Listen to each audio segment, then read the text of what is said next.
మీరు APPSC group 1 preparation start చేయడానికి ముందు ఒక క్లారిటీ ఉండాలి. ఈ ఎగ్జామ్ ప్యాటర్న్ ఎలా ఉంటుంది అని. చాలా మంది కన్‌ఫ్యూజన్‌లో ఉంటారు. కానీ యాక్చువల్లీ స్ట్రక్చర్ సింపుల్‌గా ఉంటుంది. కానీ కాంపిటీషన్ మాత్రం చాలా టఫ్ ఉంది. First stage is prelims. ప్రిలిమ్స్‌లో 2 పేపర్స్ ఉంటాయి. Paper 1 general studies, paper 2 general aptitude. ప్రతి paper 120 marks, 120 questions and 120 minutes. ఇది కంప్లీట్‌లీ ఆబ్జెక్టివ్ టైప్ అంటే ఎంసీక్యూస్ ఉంటాయి.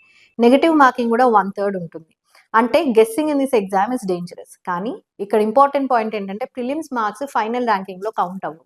ఇది జస్ట్ స్క్రీనింగ్ టెస్ట్ మాత్రమే. మీరు కట్ ఆఫ్ క్రాస్ చేస్తే నెక్స్ట్ స్టేజ్‌కి వెళ్తారు. That is mains. ఇదే real battle ground. Mains descriptive exam. Total 7 papers ఉంటాయి.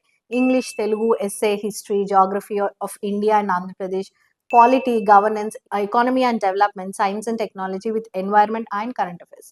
ప్రతి పేపర్ 150 మార్క్స్. ఇక్కడ టోటల్ మార్క్స్ మీ ఫైనల్ మెరిట్‌ని డిసైడ్ చేస్తాయి. ఇక్కడ డెప్త్, స్ట్రక్చర్, ప్రెజెంటేషన్ అనేవి ఇంపార్టెంట్. ఫైనల్ స్టేజ్ వచ్చేసి పర్సనాలిటీ టెస్ట్, అదే ఇంటర్వ్యూ.